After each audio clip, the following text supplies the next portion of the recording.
All right, so this will be the first of a few different videos for helping some of the newer players get acclimated to how to get set up on the custom emulator server for Asheron's Call called Unfamiliar Shores.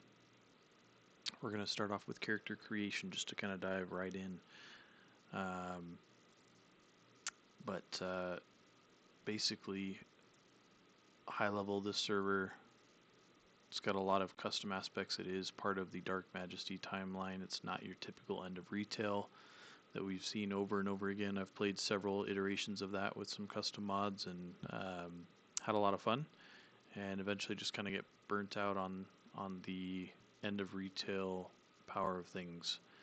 And with this server, the admin has done a phenomenal job of adding some very unique mechanics to the game around dodging, parrying, blocking, some custom spells even like heal over time, fellowship heal, some mechanics that we didn't really have access to even when the game was around in retail. So we'll kind of dive into those here, but let's go ahead and make a character. For the sake of example, I'm going to go with a spear character just because they're the easiest one in my opinion right now for stat distribution. So I've already got it here where I'm going to go with 100 endurance, cord, and quickness. I've already got my skills selected here. I'm going to go with spec, spear, and staff. So this means I can use spears or staffs.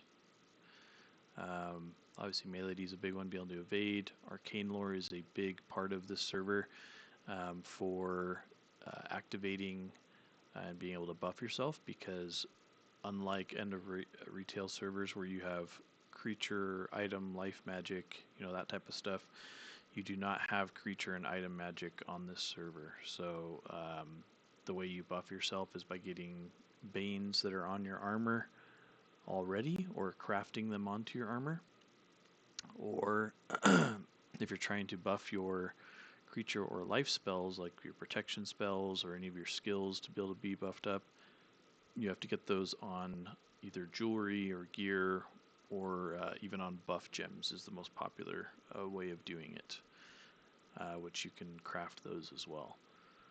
Got healing skill, so pretty basic character setup there. Now there are different modes on this server. They've got a softcore mode, which is where you're not going to be attacked by other players. It's definitely just being able to adventure around. I will say it's probably not the most popular currently as of the time of making this video, but a lot of players kind of like to have the challenge of competing against other players, if you will. Because there's some additional systems around Balzeron sending out whispers and telling you where players are at so that you can go and kill them if they're trying to automate any of the gameplay. They're macroing. So hardcore PvP is kind of the most popular one. It is definitely one of those things that if you're first starting out, it might be good to just make a softcore character and a hardcore character, because you can run both concurrently. They can't really interact with each other, but they definitely can still give you a taste of how to play the game, and the softcore just has less penalty for when you're dying, either to players or to monsters. So for this example, I'm going to go with the hardcore mode though. So in order to select that, you need to select other for your town. If you were to go Holper, Urak, or Shaushi, it's going to put you as a softcore character.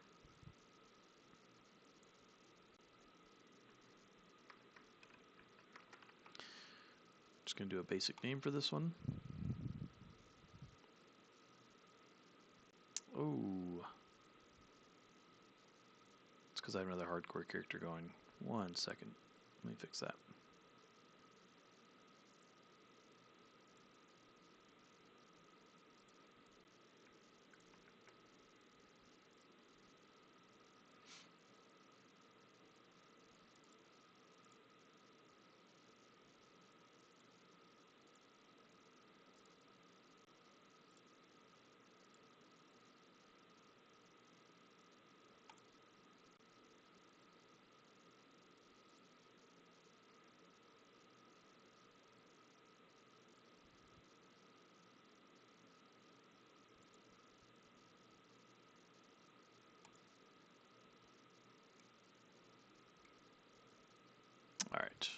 We're back.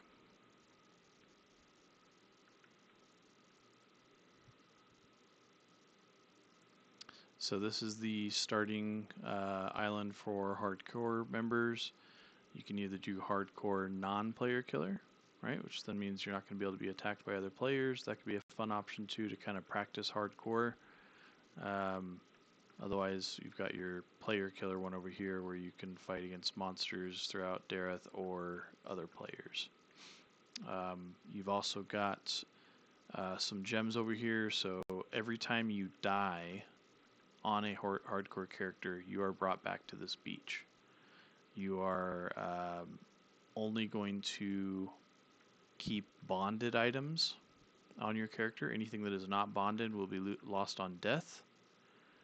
The highest value items that are on your body that were not bonded would be left on your body up to a certain item count depending on your level.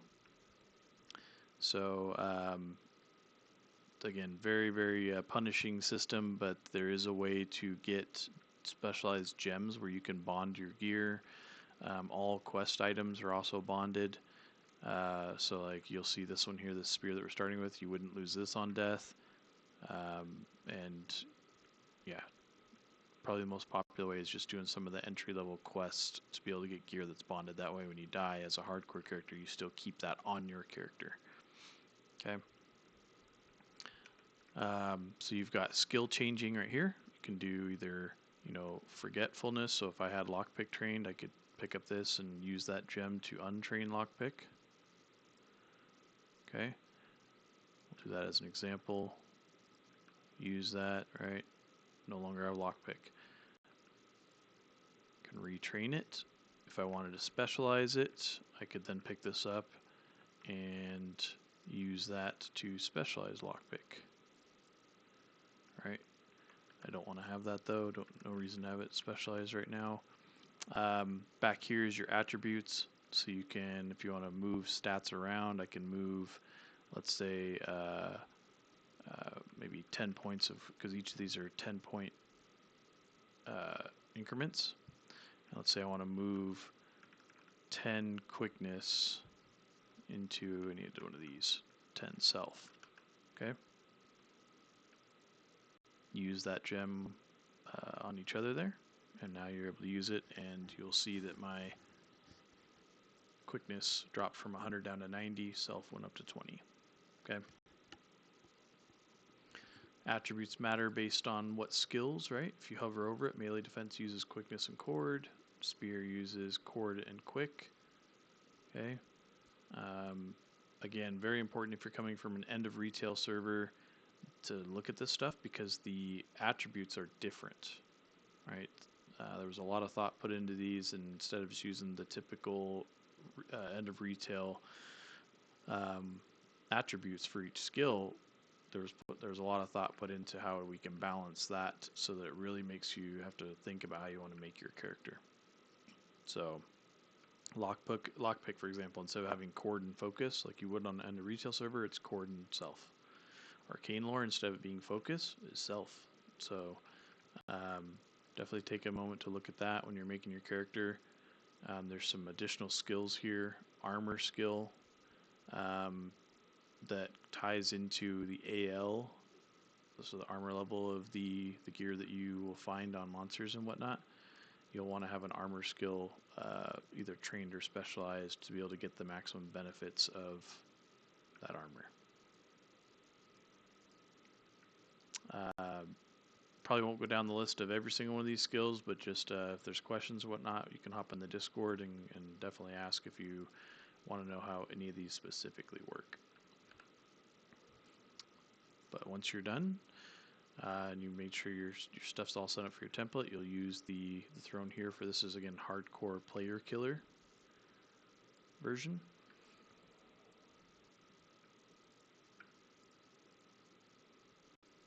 And that puts you right here. Okay. I will go ahead and create another video that will talk about how to kind of get around on this server because the portal network is different. There is no town network, and we'll go into that on the next one. Thank you.